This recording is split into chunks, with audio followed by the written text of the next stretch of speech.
everybody, and welcome back to Dude's Brunch, your late-night morning talk show where four people talk about four things they found on the internet. I'm your host, Taylor Olmstead. With me this week to talk about four things from the web were Tyler Reed, Sean Evans, and Seth Alexander. Now, you're going to be joining us in a conversation already in progress about Sean's topic, the Republican National Convention. The reason for that is we had some technical difficulties this week and actually lost the first 5 minutes of the show. So we ate some food. It was pretty mediocre. And now we're going to talk about politics. So here we are, dropping down right in the middle of our discussion of the 2016 Republican National Convention. Okay. But I did want to ask you, Sean, with your political knowledge, do you know what happened in the 80s? I believe in Bruce Springsteen's heyday with the song Born in the USA. Like, I think the Republican National Convention played it. And of course it was, they didn't know actually what the song meant. And I'm pretty sure they played it this year, or at least one of the artists played a chorus of it. So I don't really know in particular about that, but I did just find this really interesting Rolling Stones article that talks about the many controversies. It's actually, the title is Stop Using My Songs, 35 Artists Who Fought Politicians Over Their Music.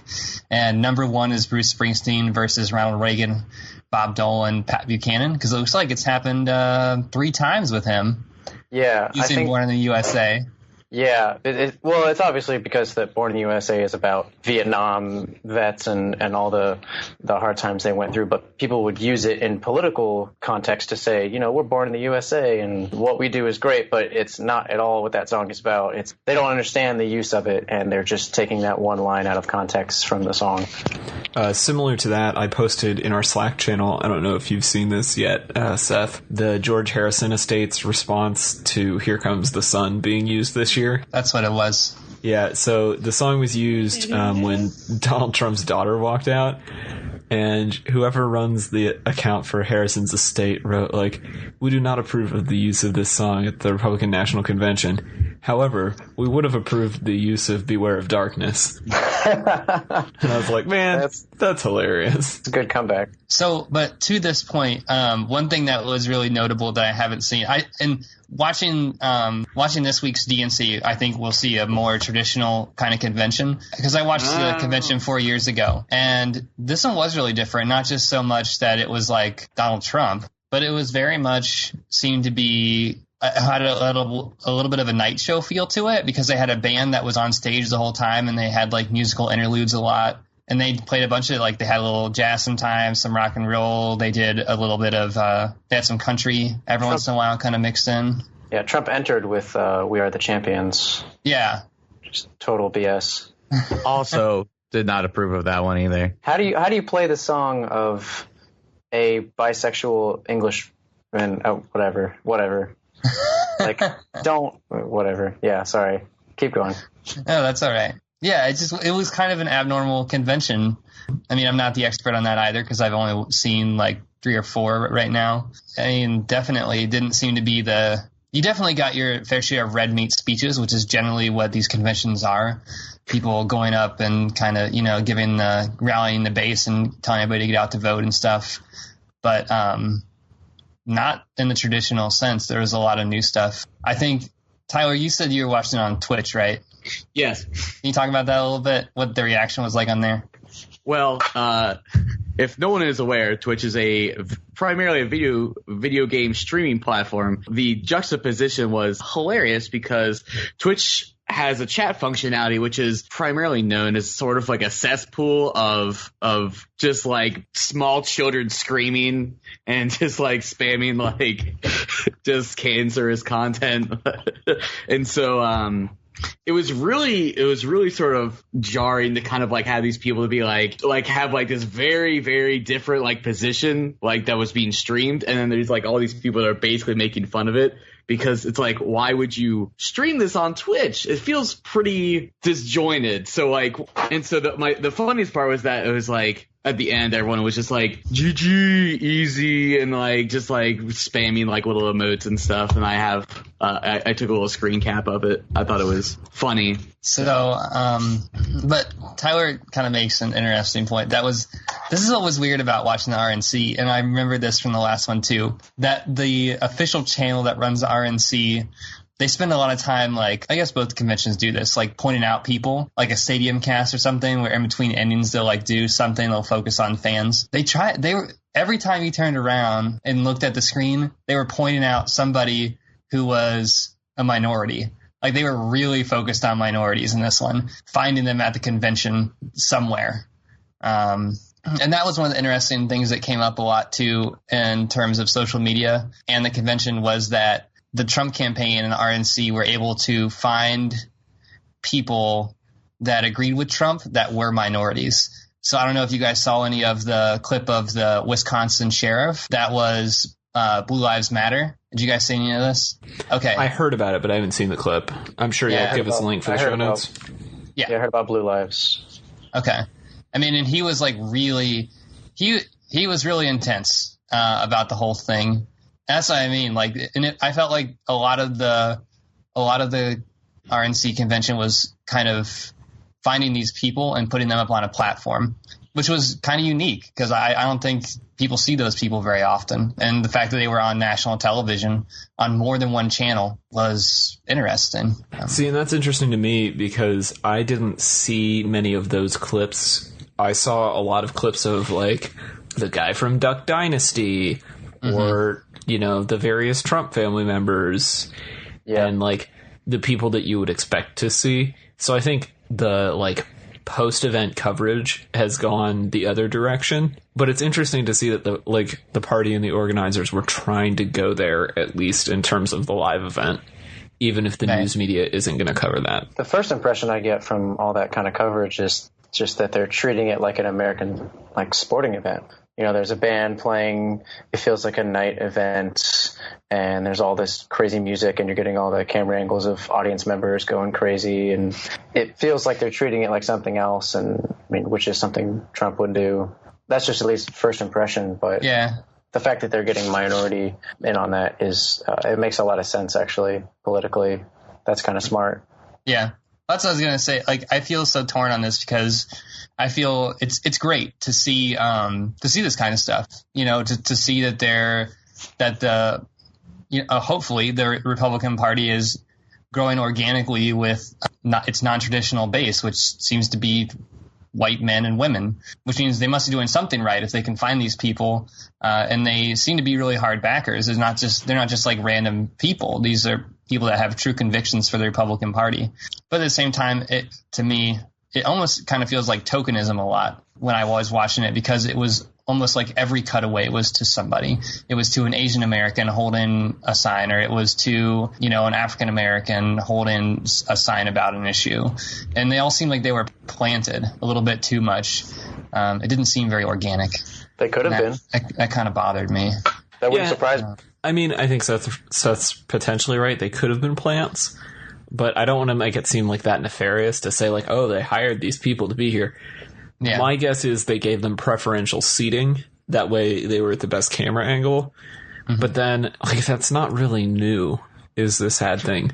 Like, the reason that celebrities always have, you know, courtside tickets at NBA games is so that they're on camera and you see, like, Jay-Z at the game, and then it makes you want to be at the game. Like, this is a proven tactic to sell tickets or to drum up support. So, I mean, I guess I'm not really surprised by this, particularly with the whole sports metaphor we're talking about, but it is kind of disappointing in a way. Seems like it's done very well, actually, to their advantage. Oh, absolutely. It's a great decision. Yeah, they're not idiots, at least in this sense. But it makes me sad. What did you guys think of Melania's speech? There was all that talk about her plagiarizing the speech and stuff like that. And there was even, I don't know how much you guys heard about this, but there was actually calls from people for the Trump campaign to fire the speechwriter that wrote her speech because of the plagiarism. What do you guys think about this? So my thing is, the speech was super boilerplate. Like, even if it was plagiarism, doesn't really make a big difference because I don't feel like it was that impactful of a speech. Like, nobody came out of it saying, oh, Melania Trump, she's so inspirational, which they did to a certain extent when Michelle Obama gave her speech. Like, the excerpts that I saw kind of felt like an Obama stump speech. It's the sort of stuff we're used to hearing. It's hope and, you know, like just generic, broad, like brave, courage, unity, hope, these huge qualities, and not any sort of like actual tangible information, which you would expect from a first lady speech at a convention. But it's still like, I don't know, it felt really empty to me. Yeah, that's what it was. It's just a nice first lady kind of speech, and the fact that they put an Obama twist on it is not at all really that surprising. There is actually, I think, a YouTube video or some compilation that someone put together that's the two speeches of Michelle's and hers together, but whether or not it was actually plagiarized, that would actually be smart if it was plagiarized, because then you're taking a different political standpoint by being, like you said, on Obama's side and giving all the hope, and just, I don't know, it's like, there's a word I'm looking for, it's just I can't think of it, but it's like you're feeding the fish without them knowing it. You're just feeding them these facts and these feelings of hope and dreams, whether or not you plan to do that, but it's pretty smart.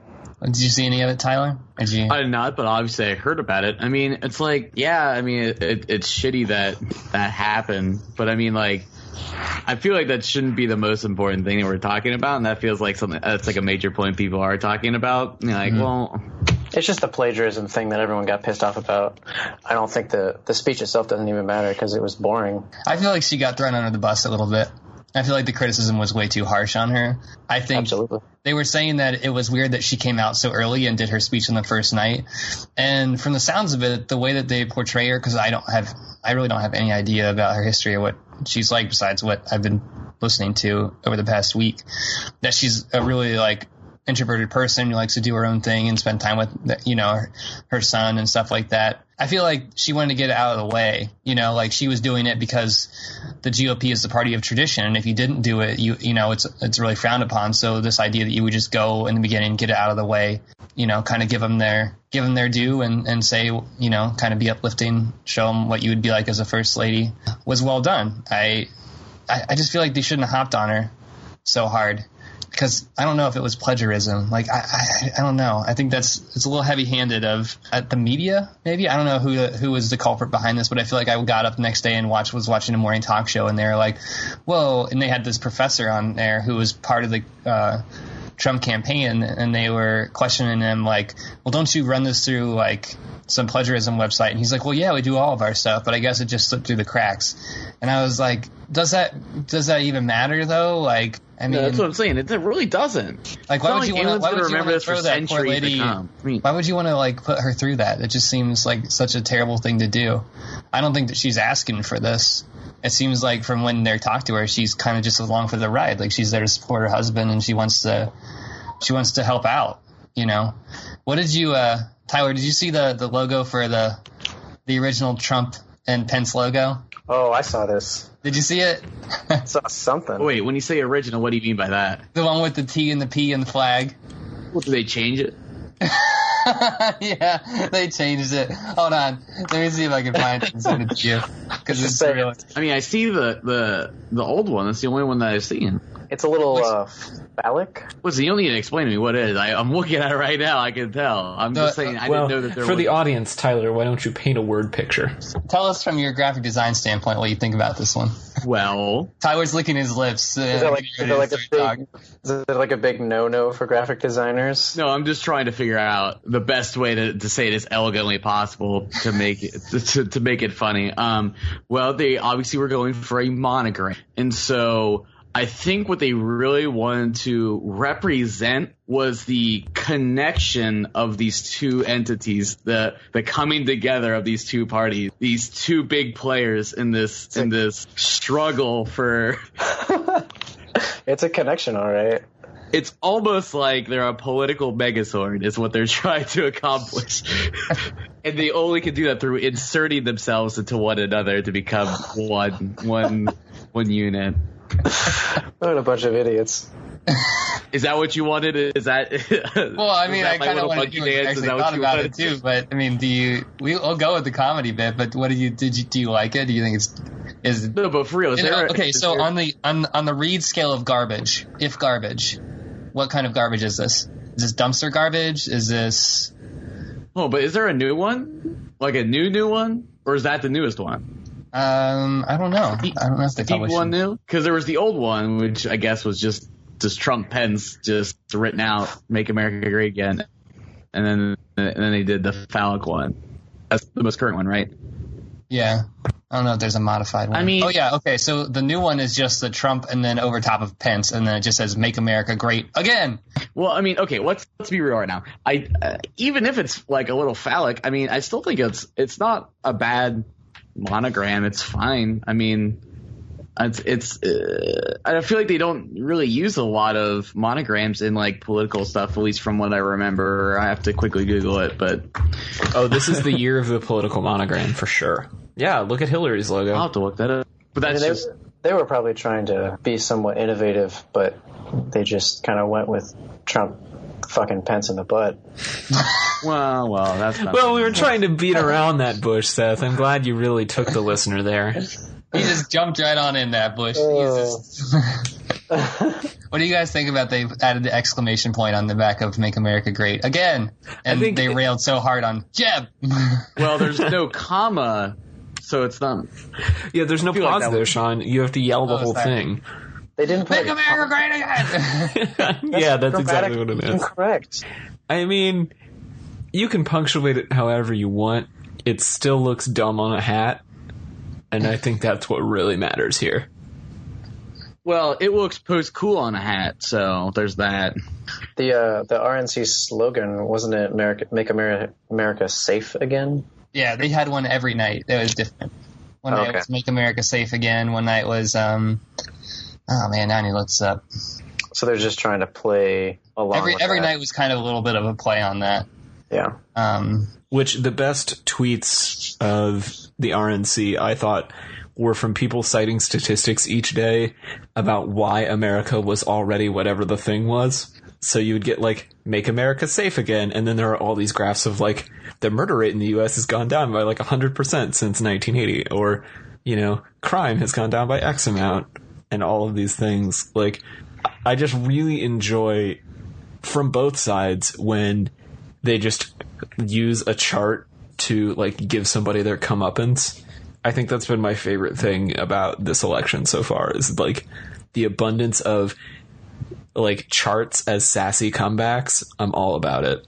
You heard it here first, guys. Taylor loves sassy charts. Sassy charts. That's my new podcast. Hashtag sassy charts. So this is the last thing. I was watching this clip. We'll link it in the show notes, and it was The Daily Show. They had some correspondence with the RNC, and they were going around asking attendants, if we need to make America great again, when was America great? And everyone was answering like, well, I mean, we were great after World War II.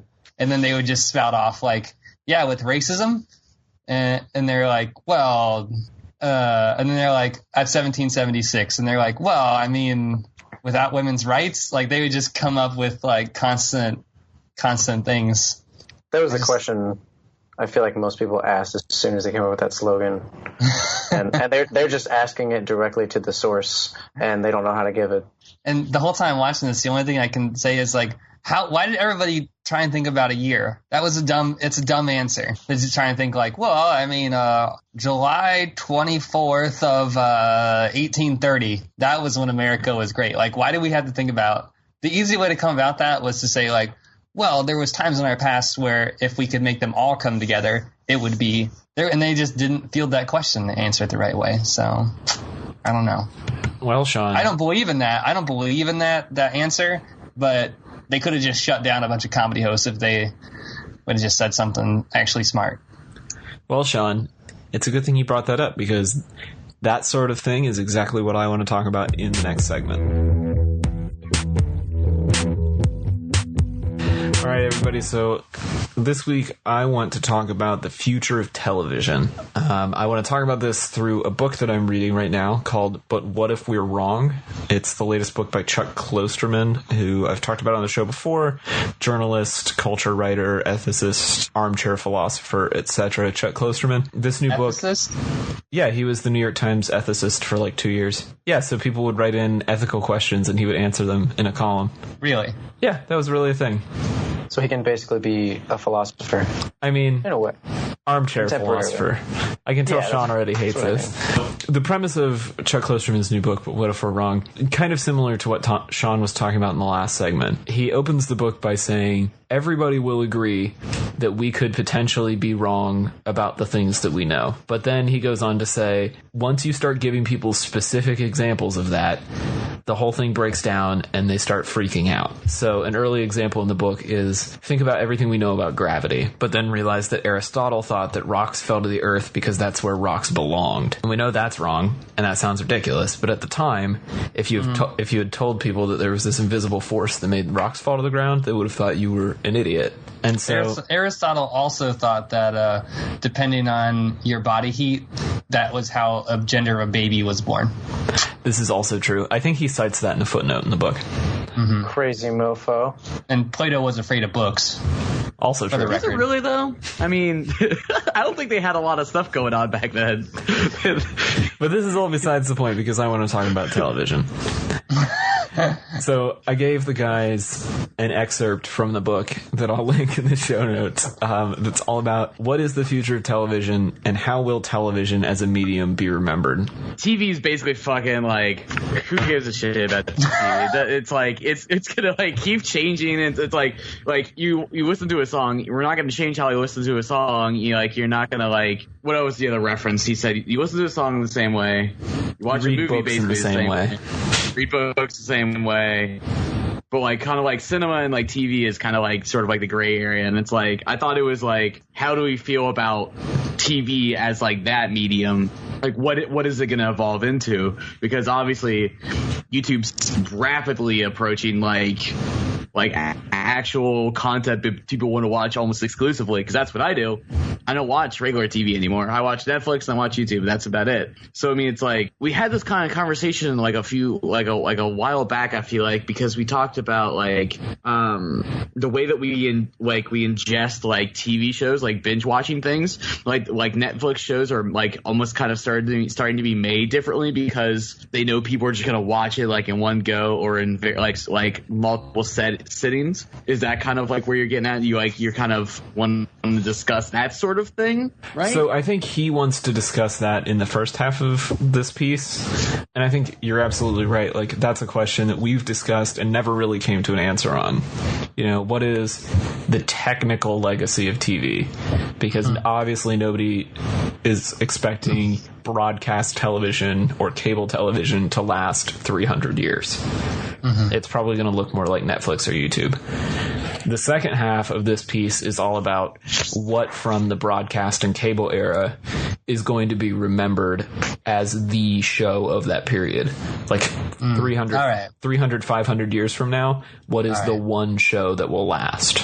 Big Bang Theory. I hate your guts. No. Get the fuck out. Well, hopefully, I mean, hopefully, like, I don't know. I kind of want to talk about the first part.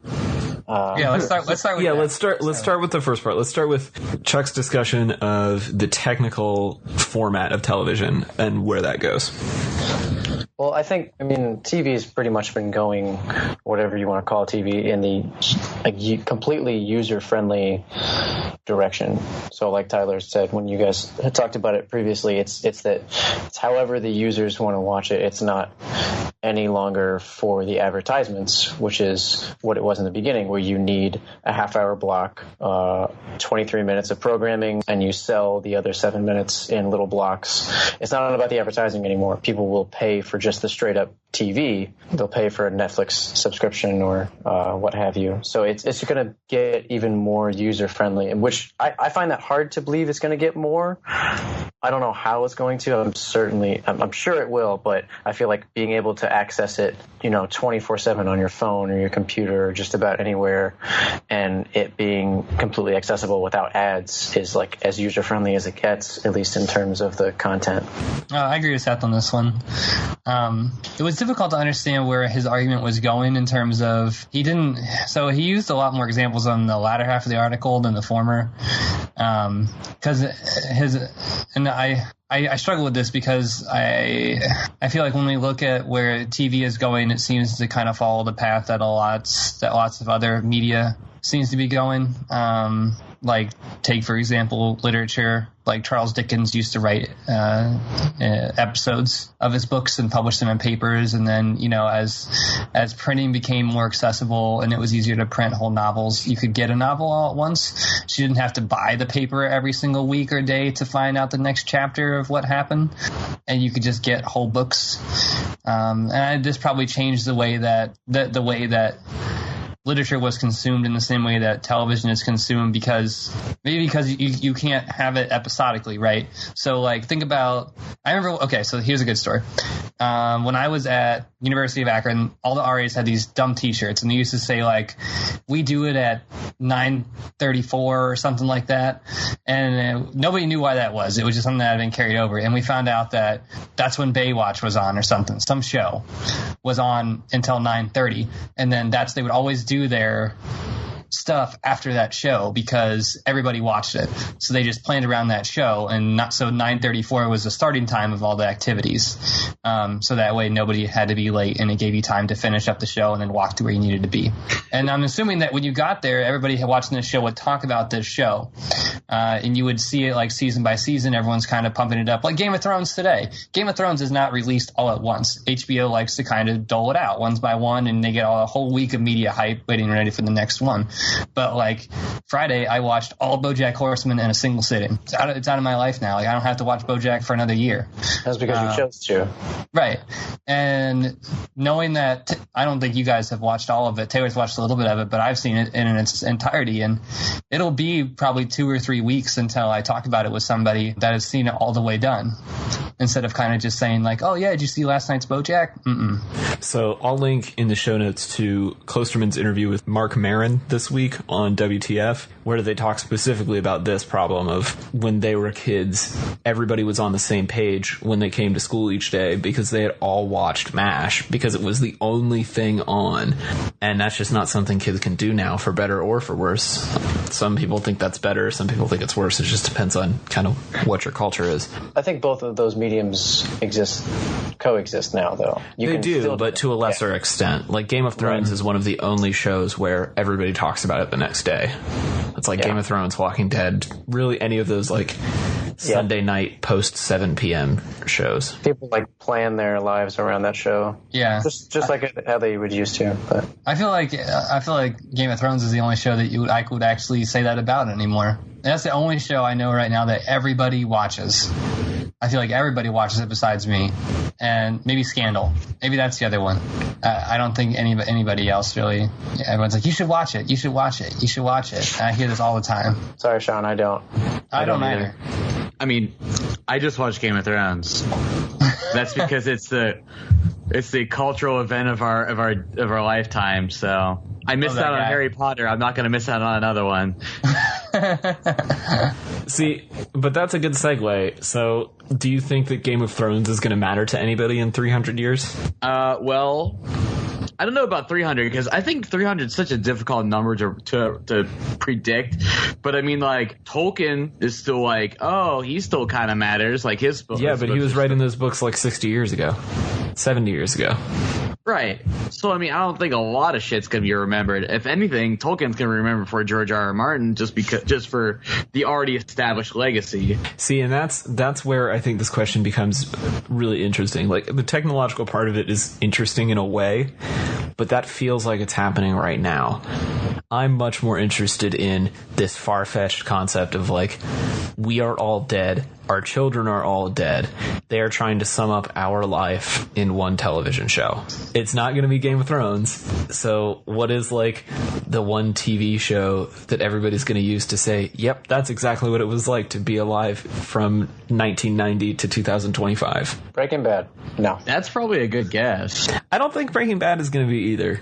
I think television buffs are going to remember Breaking Bad and Mad Men, like television historians. But they're both too artsy.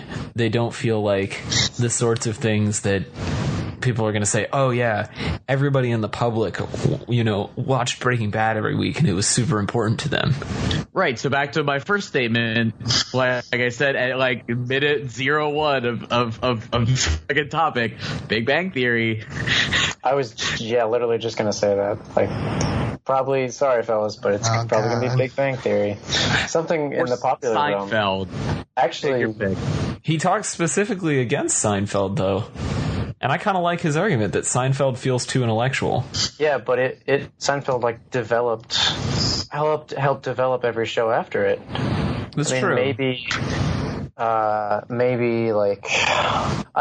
Maybe West Wing, because then you get a little bit of political in there, and it also helped develop like the walk and talk and and every other sitcom, and I don't know. See, The West Wing is an interesting choice. I was going to go, I guess, kind of a different direction from that and say, like, I don't know, a more relational sitcom, something like Friends, maybe.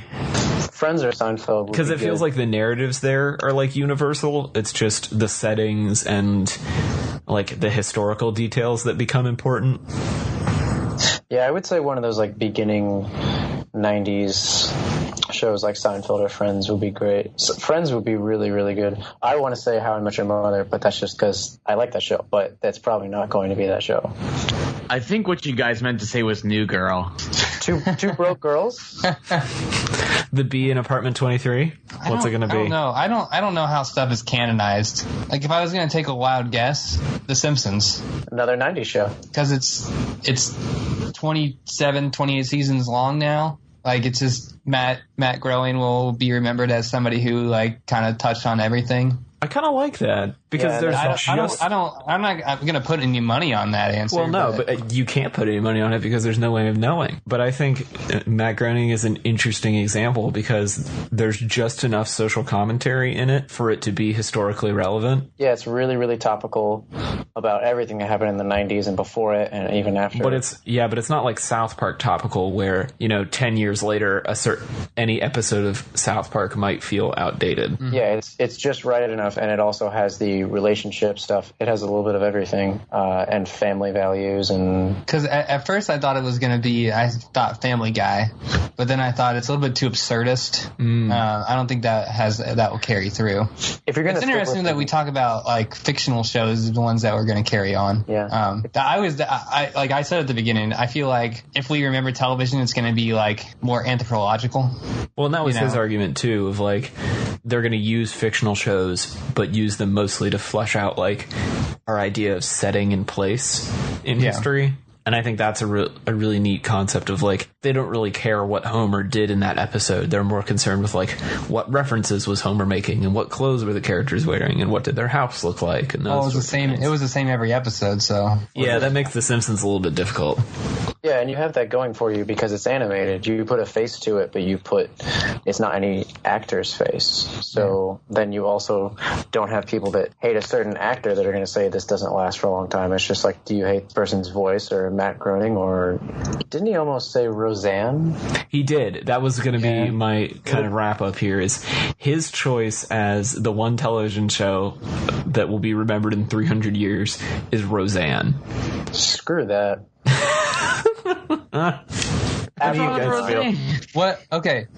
A good question is, what show do you want it to be? Well, I want to know what you guys think about Roseanne, and then we can say what we think it should be. I didn't watch much. I don't think I have a problem with Roseanne it's not a really... It's really, really average family sitcom to me. It's a fucking sitcom, Seth. What do you want? Exactly. That's what I think that's why it's going to be remembered, is because it's so like realistically boring. It just kind of is what that life is. It's so white bread that it's as good as sliced bread will be. Sorry, that was bad. God, aren't you just so fucking deep and interesting, Seth? Fuck you. Hater shades. You gotta put them on. I don't have them on me. Sean, how do you feel about Roseanne? I don't know. I've watched a couple episodes, but I can't say that I have digested it enough to make an opinion.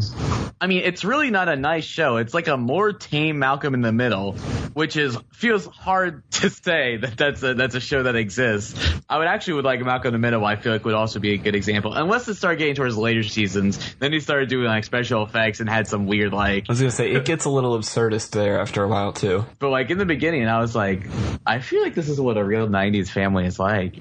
And I feel like Roseanne. Well, okay, did Roseanne technically start in the '80s or in the '90s? Late '80s, like 88, 89. Okay, all right. So then basically, yeah. I mean, we're using the '90s as like this fulcrum almost. It's like this balancing point. Like basically, either has to be like before or after like that 1997 or something. Is that just our own bias though? No, that's when I don't think it does. Developing. Well, yeah, and he mentions in the article that that's really like peak TV in terms of appointment viewing and like pre-TiVo and all of that stuff. Because television does totally change when you add TiVos and DVRs and Netflix and all that stuff to it. I think Roseanne is a good choice. For my choice, I think I'm going to go with Friends. I think it has a similarly long run and it has enough cultural touch points as well as enough cameos from other famous people that we can like get a picture of who was famous at the time. Even though a lot of people dislike it, I'm going to go with Friends. I don't know if a lot of people dislike it is the way to describe Friends. It feels like it's trendy to hate on Friends right now, but that's a discussion for a different day. I really like The Simpsons. I would have said like The Cosby Show, but that was before about 6 months ago.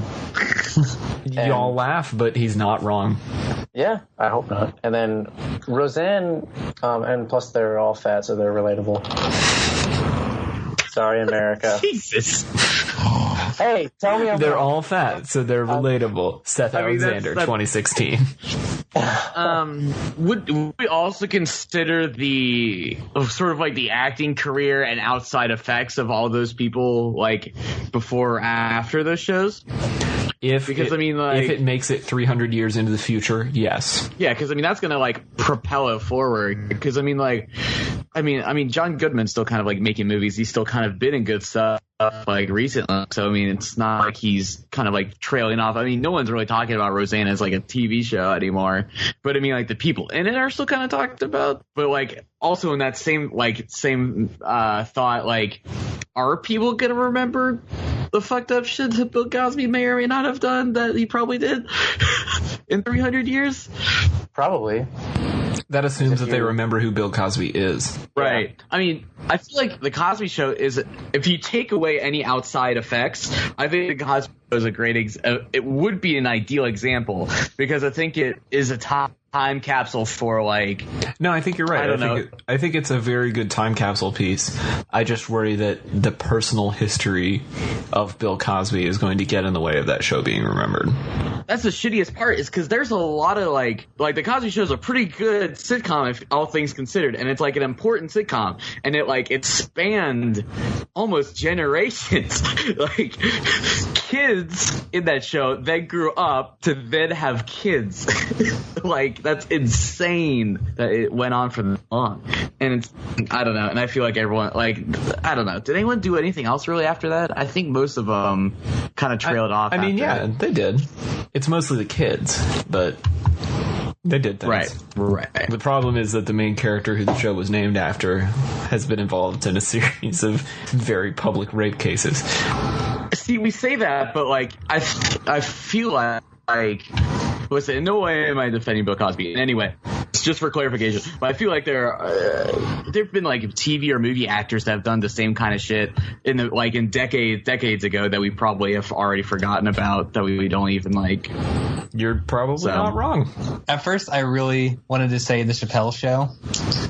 Because I think, because I think like comedy is really hard to write, and his show had some really good dialogues, and they were done in a very, doing it in a comedy way is very interesting. You know, like he didn't really just let anything lie. He kind of just went after it, you know, and some of it was just, Chappelle's stories and stuff like that, and their characters and stuff, but a lot of it had a lot of like social context that were really, it was good. It was good takes on it. But I want to say that my real answer is going to be any of the 30 for 30 documentaries that ESPN makes. I would agree with you. Really? Had I not read the next chapter in this book, which is all about If and When Professional Football Will Die. I highly recommend it. I will try and find a link to put in the show notes. But he talks about, we basically know now that professional football is literally killing people. Mm-hmm. And so it just becomes a question of how long do people feel comfortable watching people slowly die on television? I mean, we go outside and watch people smoke every day. And that's part of his point, is until somebody literally dies on the field, we probably won't care. Yeah, but the rest of us want to pay for them to die? You'll have to read the essay, because I don't want to go there in this segment, but it's a really interesting discussion. But what I like about those documentaries is that they're like, America loves sports, America loves television. They're done in a very documentary kind of way, factually done most of the time. They use archive footage, and they're always about interesting stories. I think that those will carry on, because I mean, you guys know this, even if you're not into sports. Like, America lives off of its sports. This is a sports country. No matter how much it pains us sometimes, probably we care about it. And these stories are inspirational, and they touch on hallmarks of our values in society. So yeah, I think that 30 for 30 would be my choice. Well, I'm interested to hear what other people think. We'll link to this essay and the essay on football and Chuck's book. I guess they're not essays, the chapter on football and the chapter on TV. But tweet in what you think, what TV show will be remembered in 300 years and why it's Roseanne.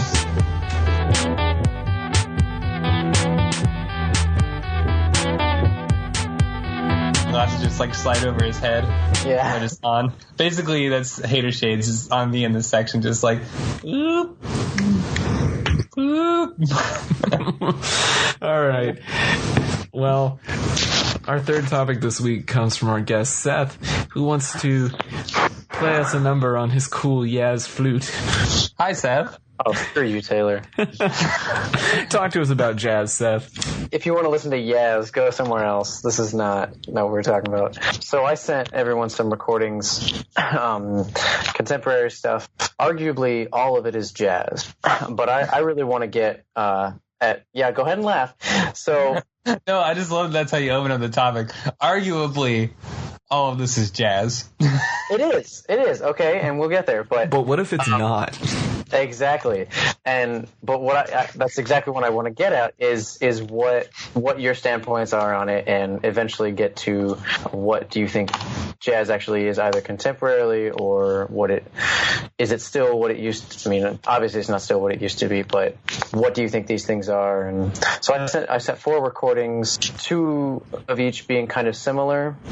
I think I kind of categorized As This Moment Slips Away from the new Bad Plus Joshua Redman album, and Anteater from the Radar Hill album. I kind of categorized those being similar, and then the Robert Glasper had a really awesome album recently that it was technically Miles Davis is the first name on the album, but the only way Miles Davis is on the album is because Robert Glasper samples his voice, and in this context does a remix of Milestones, an original recording from Miles's work. And then the last one that I categorized with this one was a track called For Free, which is an interlude off the Kendrick Lamar album To Pimp a Butterfly. I put those 2 together because they're kind of in the hip-hop sense of jazz, at least influence, and then the other 2 are a lot more instrumental, and they also have very similar instrumentation. So what do you guys think these recordings have in common? Well, they certainly were songs. They certainly were songs, Tyler. I'm proud of you, buddy. Golf claps. Actually, only one of them is a song, because only one of them has words. Oh. Go ahead and put your hater shades on. Yeah, that's right. Upside down. Too. Upside down hater shades. Look at that. I'm just saying. No, I liked all 4 of them. Probably the least of my favorite, actually, was Kendrick Lamar For Free. Probably my favorite was the Bad Plus and Joshua Redman.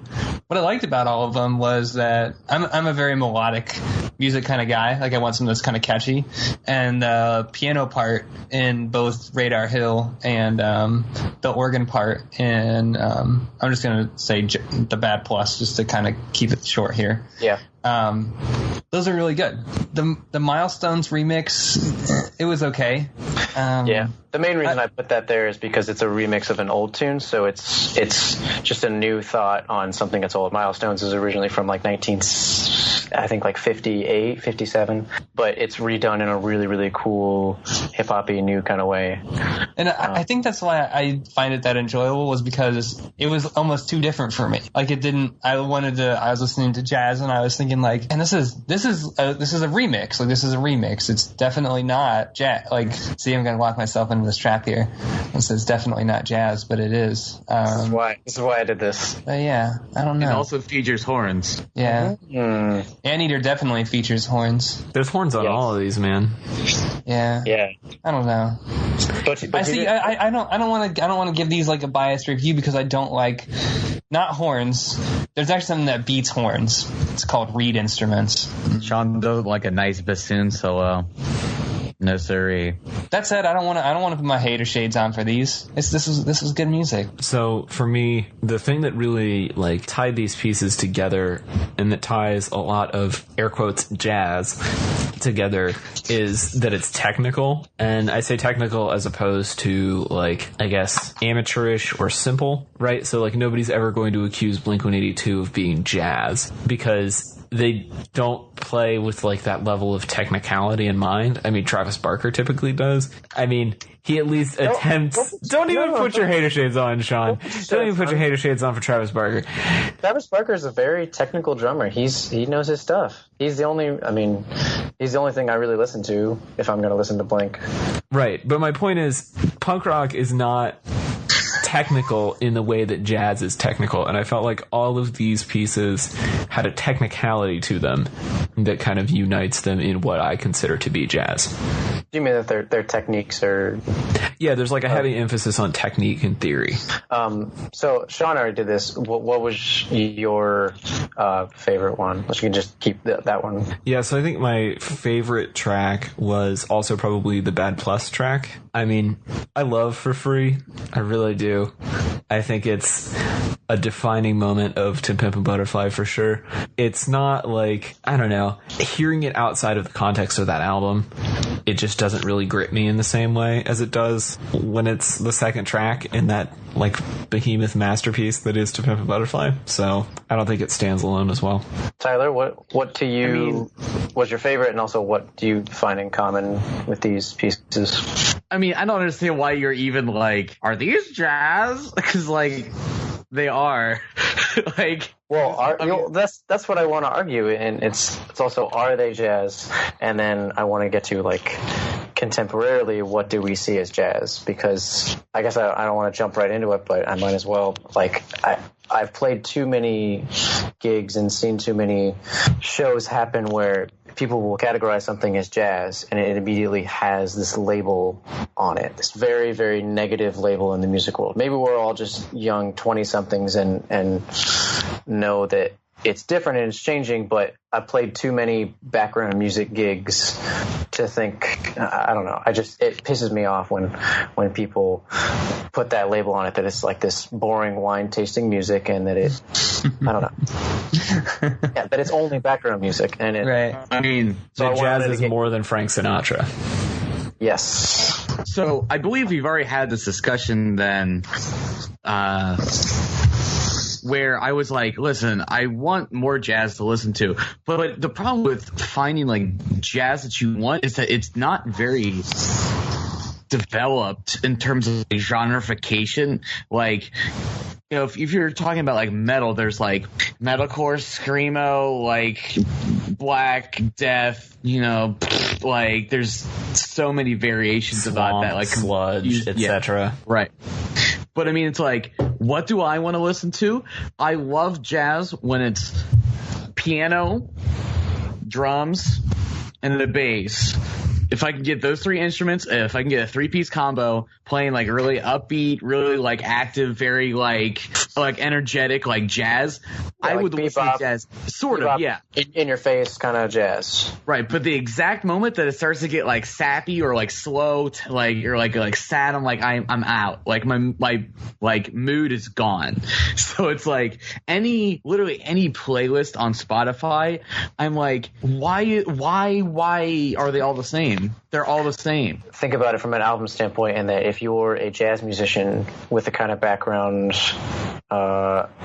I guess the training of a normal, either academic or not jazz musician, you can't just have everything up and in your face. You have to ease back every now and then and do a ballad. So I don't know, maybe you're just only hearing those tunes, but maybe you're also not looking in the right direction, because so maybe in this case jazz, you're looking for like the upbeat stuff that is post jazz or new jazz. I'm not. Yeah, you're right. It's ungenred. It's not anything that we know.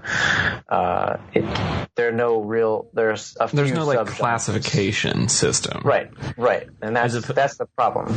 Yeah. So I don't know. Could it ever? I'm interested to hear Sean's take on this, because Sean is like a notorious hater of subgenres and overclassification of music. So I would think that jazz would be like appealing to you in that way, and that it's kind of a loose definition. No, this is fine. I don't know. I don't necessarily. How do I feel about this? I'm really on the fence about jazz, because jazz is sometimes like I have to be in the mood to listen to jazz, because it forces you to listen to different parts. It's kind of hard for me to just turn jazz on and enjoy it sometimes, because you have to be such an active participant in listening to jazz, I feel like, which is why I feel like I'm more of a rock and roll kind of person. Yeah, or so, like to you, it's you're not. It's automatically it's not a background music genre. No. Okay. Because I want to pay attention to it. I want to pay attention to jazz. Tyler's right. Usually when I hear jazz, I'm eating at an organic grocery store or having wine at a wine bar or something where they put on jazz. And I think we've, millennials have become accustomed, well, probably a lot of us, to hearing jazz in this particular context than actually listening to jazz as an art form, especially as one of the American music, which is what jazz is. Like it's our creation, like the banjo and the mandolin. Like it's our thing that we created here. And the problem, I have to mean like royal we. No, the problem I have with that is just that in a lot of senses, maybe you're right. I mean, maybe it's just the venue that you put it at and the people and the setting. But jazz used to be, at least the development of jazz was in the bars, right? And it was the noisy club scene, which is obviously not what it is today. There are like places that have jazz nights specifically, but why does it have to be a jazz night? Why is it not just a night of music? Right. You're gonna get a certain kind of crowd that way. Right. I think you're right. I mean, that's why I said it, like I had to put it in the context of like where I hear jazz, because I feel like it's so far removed as like jazz was the punk rock of its day. Jazz was the rebellion. Jazz was, what the hip people are listening to. And now it seems... Yeah, but you still see punk rock and all those genres in the same settings. For the most part. I mean... Well, I think that to a certain degree is about the amount of time that has passed, right? So, like, most of the people who, originated punk rock are still alive, whereas the original pioneers of jazz are mostly dead. And so... They're all dying. Yeah, I think that's just a function of history, where punk will lose its context and place as time moves on, just as everything else does. But Sean brings up an interesting point of knowing that jazz is often used as background music, and being a music fan, you want to actively listen to jazz. You want... Like, it's almost an aspirational thing. Like, I hear a lot of people say, I want to appreciate jazz. Like Tyler was saying it earlier, he wants to listen to more jazz, he just doesn't know where to start. Or you go to a record store and you hear people say, like, yeah, I want to listen to some jazz other than, like, Miles Davis or whatever. And you want to tell them, like, no, it's okay. Like, there are 60 Miles Davis albums or whatever the fuck. Like, start there. Like, that's fine. Well, but it's just so challenging. Yeah, you can start wherever you want. But my point is, like, it's a challenging genre to begin with. And so I feel like people either ignore it completely or just feel overwhelmed by it. And neither one is like the healthy response to it. And I don't know where that middle ground is. Well, the easiest way to get into it is what has not happened yet, which is the classification of the rest of jazz, which is starting to come about. There are so many jazz-trained musicians who are playing something. I mean, even the Bad Plus, they started covering like Nirvana songs. songs and would like play weird stuff like that, and we're like, what would Nirvana sound like if we played it in our style? And it still sounds like kind of rock. You can hear the melody, you can hear everything, and that's kind of how they blew up a little bit. But there are still so many of those musicians. And Christian McBride, I also sent the group a little clip of a small like 15 or 20 minute podcast that happens every week called Jazz Stories from iTunes. And Christian McBride, who is a kind of Philadelphia cat who lives in yes, I just said cat, and he plays in New York a lot. He was talking about how the influence shouldn't stop there. It should come from anywhere. And so it's easier for people to understand all realms of jazz if you start with the people, like if you really like rock, listen to the people who are influenced by rock, and you can hear some of the rock, but they're also playing a trumpet. Or if you like hip hop, start with what's his name, there's a specific hip hop artist who like always plays. I mean, he's a trumpet player. Or you could start with like Bad Bad Not Good if you're a hip hop fan. Exactly. And there are places, jazz influenced DJs like RJD2. Like, yeah, I think those routes exist, and like that was part of the thing that I really loved about that interview was, you know, taking jazz kind of down off this pedestal and saying, no, it's okay. Like, you can come to jazz through what people would consider as lower art. And I think that's a much healthier understanding of it as a musical movement. Seth, do you advocate for jazz, or do you find yourself like being the defender of jazz more often than not? Yeah. Okay. I mean, some of the best bands I've seen are just instrumental people and they've been at like house shows, because normal venues, as soon as they say we are instrumental and we're a horn and this, they're just like, nope, sorry, you don't have guitars, you don't play. You know, if they listen to their stuff, they just immediately hear something else. So I find myself being a defender, and I hate having to do that because I feel like I shouldn't. I mean, maybe I should just dismiss all the people that don't understand it and not have to be an advocator. I don't know. I really want people to understand that there are ways. You don't have to like Miles Davis and like that kind of music and like the swing era stuff that came before it. But if you really say that you want to like jazz, or I don't know, I feel like it's really, really likable because it just goes in all realms. Jazz to me, like Miles Davis said, is a made-up term. It's a made-up word that it's just people that listen to other things will combine to make whatever they hear, and it's just what it ends up being. I don't know. Yeah.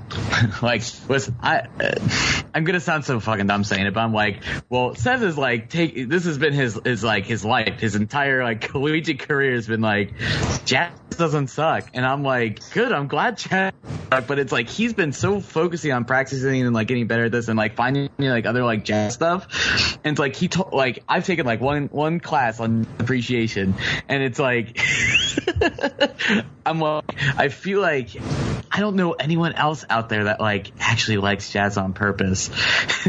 But like it's such an interesting situation because like I feel like jazz has sort of the same problem like kind of like country or like kind of like rap does, where it kind of sounds like homogenized, where things kind of start to sound similar, because it's like kind of like the Bad Plus, kind of like Lettuce and like maybe a few other people, they kind of have like this very like overproduced sound a little bit, like they have like a very like modern contemporary sound. But I think what I'm missing really a lot of is like what I liked about older jazz is that it feels really crunchy and very like DIY and like more natural, less polished. And that's what's really good, is when it's just a bunch of people just playing stuff. But it feels like kind of like the guys that are really making like the big names in jazz right now are a little more produced. They're a little less DIY. I don't know.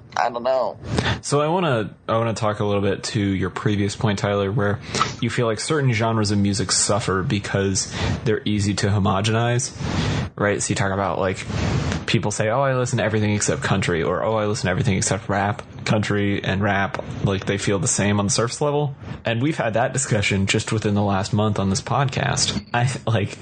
You notoriously do not listen to any rap or hip hop music. And I'm not saying that's a good or a bad thing, but I think it is interesting that, you know, jazz has become one of these art forms as well. And now it's like, well, we have large groups of people who really like this thing, but they're not like cultural majority groups. So what do we do, and what is worth doing to bring these genres into the cultural majority? Well, I'd say it's even my own fault, and people like myself. The reason that it's not in popular culture, because it's gone to academia. Yeah. The only reason I play in a big band is because it's at my school. The only reason I knew what a jazz combo was is because I started playing one in school. Sorry. You're a master's candidate right now in jazz. Technically, OU does not have a jazz program. Okay. Or at least a jazz major, sorry. I have been focusing in jazz, and that's probably, I will get a degree in performance. Okay. So just like music performance is what I got my bachelor's in, but I mainly focus in jazz. So I'll probably just be playing like jazz drum set as my main ensemble instrument and practicing mostly on that. So yes. Okay. Cool. I just wanted to kind of let everybody know that like you do have some authority on this, that like you do this on an everyday basis. Isn't just like you trying to stand up and be like jazz is the best and haters gotta hate, but jazz is still great. Because I think like that's why you feel so powerfully about this, and that's kind of what I am getting out of this topic, is that like your question for asking, do you consider this jazz, isn't so much just to like probe our brains, but to make us think a little bit more about what jazz is. And stop thinking about it as, like Tyler said, this homogenous category that we just lump in everything that has a saxophone. Right. Or just because it's called jazz. Which was an instrument that was developed for the music. Right. Sorry. But like, like I see what you're saying. Like it's very... It's awful just to say that, like you put the label of jazz on something. It's almost discriminatory. It's just like you were saying, because I'm friends with you on Facebook and I see your stuff all the time, and I'm thinking like, man, this kid plays at a ton of house parties and little tiny venues. Like, and when I say tiny, maybe like a corner store Starbucks might be bigger than a lot of the places that I've seen you put a drum set in for a jazz event. And and still sometimes when I see pictures of you behind the drum set, there might be like 4 or 5 people just kind of littered, like right. Usually, that's a good night at a house show. And it's just like, you're right though. And I don't want this to seem like, oh, woe is Seth, nobody pays attention to his music, and that's like what the point of this topic is either, because you've played in other types of bands who have drawn bigger crowds, but the fact that you as a versatile drummer cannot get the same level of interest for playing music that is even more complicated and like even more technically difficult, is kind of a shame, just because people don't want to take the time to appreciate that. In a way, I mean, sometimes you play to the crowd, sometimes you just don't give a crap and you play to what you want to play. But like Christian McBride talked about in that podcast, was just that, he would rather have fun with somebody who's playing a rock gig rather than someone who's just really trying to get a good solo on that piano and doesn't give a crap about anything else. Like he would rather have fun doing that. And that's what it's mainly about. I just have fun with it. But no, that's why I think it's hard for me to listen to jazz, because in my head, so much of the time, I think about, like you said, jazz is this like high art thing, right? Where like really good musicians come to express themselves. Like jazz musicians are so good at what they do. They know the rules so well that when they break them, you understand. Like, it's like when you read a really great novel. Or when you watch anybody who's really great at something. John, there are no rules. Yeah. So when you break them, it's a new rule. But yeah, I mean, the main reason I brought it up is because I want more people to just understand and realize that you can like jazz. It's not this homogenous thing, and it's not a bad thing. There are just several different types of jazz and ways of saying that. Oh, that is jazz, but yas. But So what are some, like, maybe, I guess, this is such a hard topic to talk about with all of us being in different cities, because you can't just say, go to a Radar Hill show, because they're not big enough to tour the country. Yeah, you gotta be in Columbus, Ohio. Ohio. I guess in the podcast interview, they talked about, the fact that you can see what people in other cities are doing now because of the internet. So maybe could you give us like a short list of a few really cool, like, underground or lower level groups that you found online that we can maybe like familiarize ourselves with? I would Radar Hill's a good example. Knee Body, like literally KNEE body, one word. There's I won't say Wolfmen. I was gonna say something else because we're not that, but I don't. Anyway, you can plug your own band here. It's okay. This is a safe space. I'll do that at the end. It's fine. There is actually a band. I think it's called Wolf Mother. No, sorry, Animal Mother. Animal Mother is a band. Sorry, not Wolf Mother. Animal Mother is a band from Cincy, and I played a gig with them, a house show in Athens, and they are like sax, bass, and drums, and the drummer leads everything, and they're like very. I know that they're trained musicians within at least jazz, if not classical in some sense, but they're nuts, and it's not what you think it is. I can't think. Moonhooch, which has been mentioned on here before. They're not really underground anymore. They're a much bigger name, but they used to be, just playing in the subways in New York. So those are good places to start. Those are at least some Ohio shout-outs and a few names that are definitely growing in the, in whatever jazz is. What is the last jazz song that you listened to before you came to the show? You can look it up. You can look it up if you have to. I think it was actually a Radar Hill tune. Which one?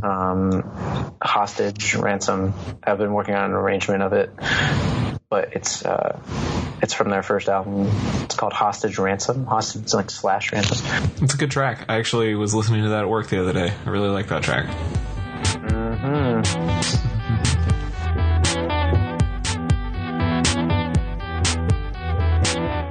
He may not have the best teeth in the fucking game, but he's here to review some memes. Tyler Reed, tell us about SpongeBob. All right, everybody. Last topic of the night, day, brunch time, whatever you listen to this. So I had this epiphany. I think SpongeBob SquarePants is the most relatable cartoon of our generation. Okay. So, do tell. We'll start right off the bat. Agree or disagree? Relatable, no. Memeable, yes. Okay. Agree. Relatable. Yeah, why not? I can't think of a reason why not, so I'm just gonna say yeah. That's the boat I was in. Right. Okay, so I think almost like relatable and memeable are almost the same thing, because I feel like we are kind of like this culture that builds upon itself, like these remixes. It has this relatable nature because I think it builds upon a lot of like concepts and ideas we kind of like already like kind of know. Like it specifically has like music from like older periods of time that it references, and it's like really steeped in like a lot of like history, and it has like a lot of like it's really like well like informed and researched, because I feel like you can sometimes go through episodes of SpongeBob and you're like, oh, that's a thing. Like I was like, Nosferatu, I have no idea what that is. I'm like like when I first saw it, because I was like 12, and I was like, oh wait, they weren't just making shit up. It's like they were, but I still got it, and it was funny. But like Nosferatu. Anyway, and the moment I think I had it was there was like someone like kind of like overlaid like a Pokeball, but SpongeBob had to like go like throw some garbage like out into the dumpster late at night. So they like, instead of like a garbage can, he had like a Pokeball, and there's like a rare Pokemon outside, and they like remixed it so that he was like trying to catch the Pokemon outside, and it was like kind of like building upon like the Pokemon Go like hype. And so I was like, that's amazing. I do feel like that all the time.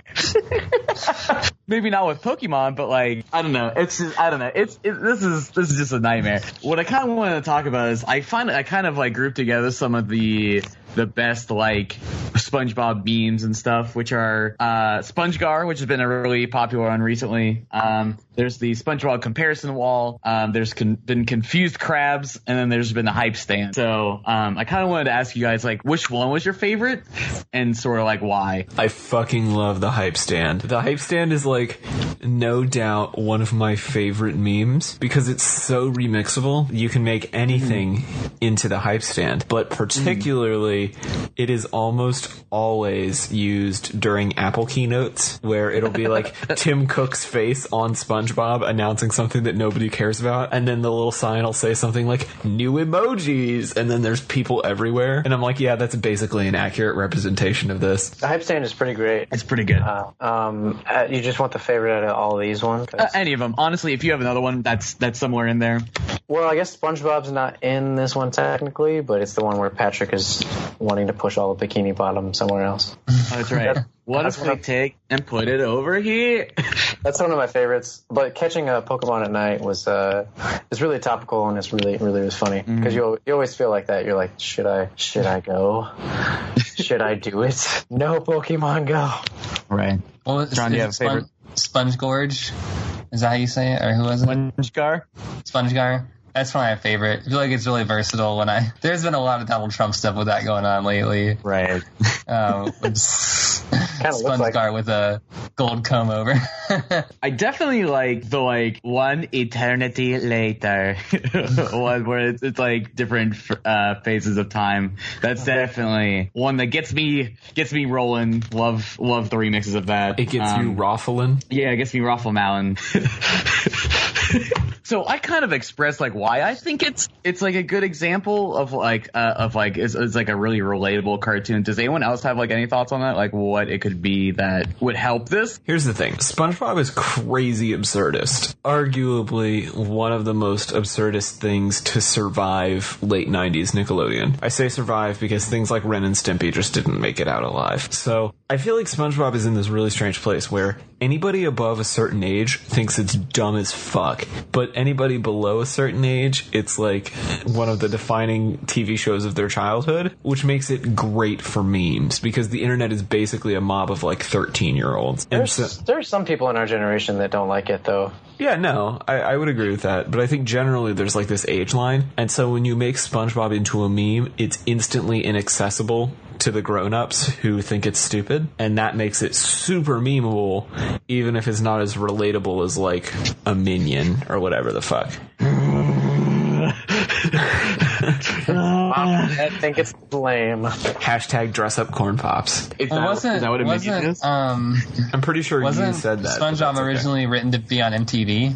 Was it really? I think so. I thought it was. I thought I heard that. That sounds about right. It's supposed to be you know what that means, folks? It's supposed to be a commentary. It's not just written as an absurdist thing. That's the whole reason that he works inside of a fast food restaurant, and as these characters are really stereotyped to have a certain role and have certain personality traits is because it's meant to be relatable to actually a middle-aged demographic. Fire up the Googler, Tyler. What does it say? That's fine.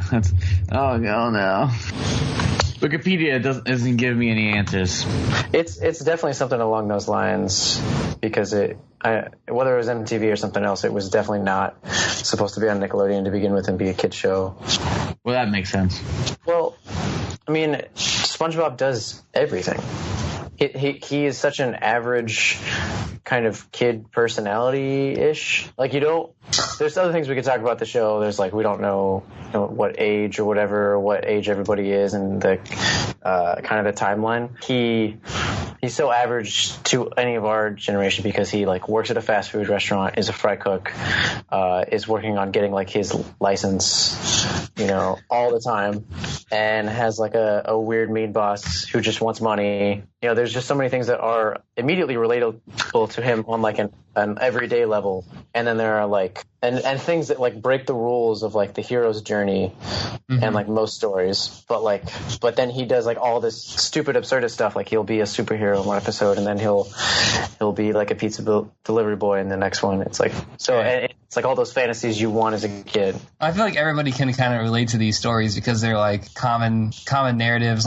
And I mean, I haven't seen a lot of the new SpongeBob stuff, but I'm familiar with the classic stuff. But everybody remembers the one where he's like does the pizza delivery, and you know that you've been on a job where you've had to do that stuff. You've had to like go on this stupid adventure to go do something, and it turns out to be like absolutely horrible or anything like that. You've been on this misadventure. There was one where he has to study for the boating exam, and he spends all night procrastinating, and there's just the hours, and then it pans back over, and he's just got like a really scripted A or T on the paper. Like everybody can relate to that, or like having, you know, like, I don't know, you have a coworker that's like Squidward or something, or you know somebody who's like that. It's just like real. Right. I don't know about it. But I think what's interesting, what's sort of telling is that, like, Hey Arnold came out during the same time period, and I'm like, I don't relate to Hey Arnold at all. I mean, like, I'm like, well, yeah, I'm a kid too. I go to school and people pick on me, but I'm like, there's something about the fundamental nature of the way SpongeBob acts is like, it's like, it's within my soul. Yeah, SpongeBob gets rid of race and age and all these other things because they are just not explained, and there's like, it doesn't matter. Hey Arnold has clear age, and it's like inner city kids of different races, and it's like, you know, it's like clear. I think that's a key element, is that Hey Arnold is inherently urban. Like, it takes place in the city. The kids hang out in the street. Whereas SpongeBob, like, it can really be a city or a suburb or whatever. Like, the houses are pretty far apart, but that's not really a core mechanic of the show. Whereas on Hey Arnold, there's literally a kid called Stoop Kid, and the whole point of him is that he sits on the stoop outside his house. Like, Stoop Kid. It's inherently less relatable. Which is almost more absurdist than anything in SpongeBob. You're not wrong. And that's why he has become a meme. Stoop Kid Leaves Stoop has become a meme as well. I haven't seen that one. That sounds good. It's usually like, and in other news, Stoop Kid Leaves Stoop or whatever. Right. It's like a B-rated meme, kind of like and Knuckles added to other things, because it's whatever. If you didn't get it, like Sonic and Knuckles, but it's don't worry about it. Minus it's a B. It's a B meme. Right, I know, because I have to explain the meme. Yeah. Don't let memes run your life, Tyler. Or is it too late for that? It's already too late. All right, so what character do you think you really relate with the most?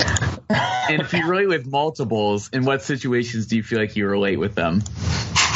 This is a really complex question. So okay. I'm very excited about things, and I can get to a very SpongeBob-esque place. As people know from the show, I really care about elections and like how excited SpongeBob is about making Krabby Patties. That's pretty much how I am about like political science and politics. I just love it every day. Can't get enough of it. It's like almost sacred. It's so weird. But I can relate to Patrick because he lives under a rock, and while I don't live under a rock, my rock is crippling student debt. No matter what, I'll always have my rock. Hopefully not for that long though. But I don't know. There's lots of other characters that you can relate to too. But do you also know karate? No. Or like a marine biologist? Oh, but I can relate to Sandy. I'm not a squirrel. An astronaut who lives under the sea. I think I finally got that joke right now. All these years later. I finally got the lives under a rock joke. Oh my God. Literally. I mostly identify with Sandy. There's just something interesting about, like, Sandy is this absolutely absurd character that should not exist, right? Like a squirrel astronaut that lives under the ocean. But she's always the voice of reason in the show. And it's kind of strange because, like, it's so stupid that she has to be the person to, like, make sense out of everything. And I feel like they kind of, like, wink at this all the time of, like, the marine life characters are having this huge problem. And she's just like, guys, the solution to this is really simple. Like, that's how I feel a lot of the time. I feel like I'm just a squirrel trapped under the sea with a bunch of sea animals that have no idea what they're doing. Are you sure you're not Squidward? Wow. Yeah, that sounds pretty Squidward-esque to me. Y'all can go fuck yourselves. Well, you are stuck with Sean and I. Squidward, and, you know. Squidward lives a very artfully tasteful life. That's true. He does. He does have a high appreciation of art. You're a very curated person. Yes. As I say, if anybody is Squidward, it's Mr. Yaz over here. No, it's not. He's not Squidward. I'm trying to think if Seth was a SpongeBob character, who would he be? Well, let Seth decide who he would be. I had a big dilemma with this. The characters in the show have always bothered me when you start to analyze them because they don't make any sense. SpongeBob is a lovable character, but he's the lovable main center character, but his best friend is an idiot and doesn't do anything. And Squidward is, I don't know, and his voice of reason is the girl who really isn't the crush, and there's like no real love story. And then the older person in his life, Mr. Krabs, is not the voice of reason and not the Merlin type of character. All the characters bug me, so I don't really find relation. Well, and don't forget Gary, the only character who's had it up to here with everybody's bullshit. That's right. Maybe I'm Gary. That's fine. I could just say SpongeBob because he's relatable to everybody. Well, that's the problem I have with that question. It's like, well, isn't that the point? Now I'm trying to think, who would I put everybody? Whose character would everybody be? Did you find a meme? Taylor's definitely Squidward. Can I be SpongeBob? Yeah. No, well, none of these are hard and fast. But see, the problem is that Taylor is obviously Squidward, but Sean's a nihilist, and a nihilist. Jesus fucking Christ! So I don't think there's inherently a character that's really like, you can't be Mr. Krabs because I don't think you're that kind of person. No. What about Plankton? No, or Phil. I was just gonna pick Phil, like this fish that is just always around. My leg. I didn't know all the fish had their own names and stuff. My leg. They're just Phil. Like, he's always Phil for some reason. I don't know why. Oh, is Phil the real fish? Is he like the photorealistic fish? Oh my god, I forgot about it. Oh yeah, that's the one I am. I'm Phil. You can't forget about Pearl Crabs and Larry the Lobster and I forgot about Squilliam Fancy Son. Yes. Is this what this is going to turn into? Can we take this somewhere? There must be somebody out there whose actual name is Squilliam. Apparently, Sean is Mrs. Puff, according to Catherine. And then she then said, "What? SpongeBob, why?" You better watch your back, Catherine. Oh, Jesus. Sean's after you now, Catherine. You're on the hit list. She's a very practical woman, Sean. That was her retort. I was gonna call Tyler Bubble Bass. That's probably what he is. Oh, I do love burgers. There's no pickles on my burger. What? That's gotta be the worst character. I hate Bubble Bass. Hey, that's listen, not true. You just condone somebody calling me Mrs. Puff. Barnacle Boy is worst character. I wouldn't think Neptune. All right, that's fucking enough. We're done with this. Can we wrap this up somehow, Tyler? Because this just turned into a heaping pile of nostalgia. It sure is, and you know what? That's okay. I would have written a scholarly article really defining my point, but let's be real. I worked really hard this week, and I was tired. So like, whatever. Grab some meat. How many Pokemon Go events did you go to this week? Oh, it was only the picnic. Other than that, I was working a lot. I was actually at my job working. I wasn't gonna make fun of you for going to multiple. I just wasn't sure how many your life was tied up. I've played very little Pokemon Go post our discussion on it the other week. All right, Tyler. If you had to give this meme a score, what would you give it?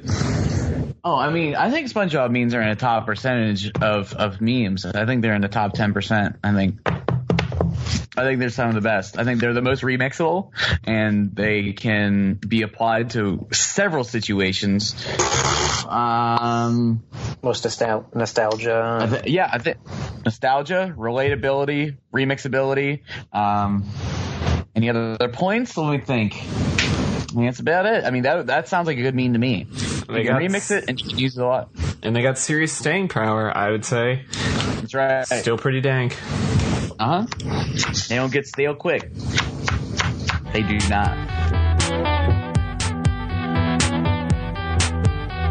And now it's time to round the show out like we always do with some shameless plugs. Tyler Jumbotron Reed, what would you like to plug this week? That's a fucking good-ass middle name. I'll take it. Anyway, so you can find my work at tylerdreed.com for all your design and illustration needs. You can find me on the socials as TDR Design on Instagram and Twitter. And you can also follow the Twitter account for the place I work at, the Rook OTR. Talk to me about board games, please. Sean Hatershades Evan, what do you have to plug this week? You can check me out on Twitter at SEvans8910, Sevens8910. I promised I've been going to do a ripped comic for like 3 weeks, but I haven't done it yet. I was starting to work on it tonight, so maybe this week. Other than that, you can check me out on Taylor's Dating Profiles if you're in the Atlanta area. I'll be his wingman, so see you soon, ladies. I'm giving you so much side eye right now. Oh, too bad we can't see it. I know, right? This is why he's gonna edit this part. So you bet. I have the final upload privileges, bitch. That's how I get out of doing certain segments I don't want to do. Yeah, Sean just says mean shit that I don't want in the show, and then I have to edit that part. So that's how it works now. Seth, thanks for joining us this week. What shameless plugs do you have? Well, you can follow me on any of the social networks, Twitter and Instagram at Drumming Seth. I have a website with a fancy new logo on it, thanks to Tyler D. Reed over there. Yeah, kiss. I need to do a lot of editing on the website, but there's going to be some new stuff up there from this past year where I finished up my bachelor's, and that's going to be at smapercussion.com. And then you can also Wolfmen, the one of the many bands I'm in, but I would say the main focus for the past couple years. Wolfmen just released our first album, and it's on Bandcamp. You can get a hard copy. You can just download it. You can stream it online. Up to you, but that's me. And it's super solid. 10 out of 10 would listen again. Oh, thanks, boys. So you can follow me on Twitter at TC Olmstead. You can follow the show on Twitter at Dudes Brunch. You can like us on Facebook. And if you really like us, you can leave us a review on iTunes. Also, shouts out to Seth for wearing our Dudes Brunch ugly Christmas sweater shirt tonight, because as we record this, it's Christmas and July Eve. So happy Christmas in July from all of us. Just so you know, the Christmas in July sweater shirt makes a perfect Christmas in July gift for your Jumbotron loving sweetheart. And we will see you back here next week.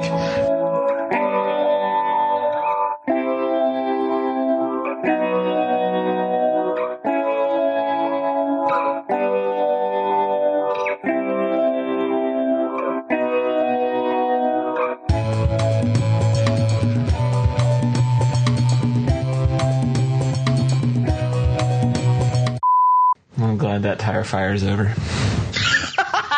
Jesus Christ. You know what?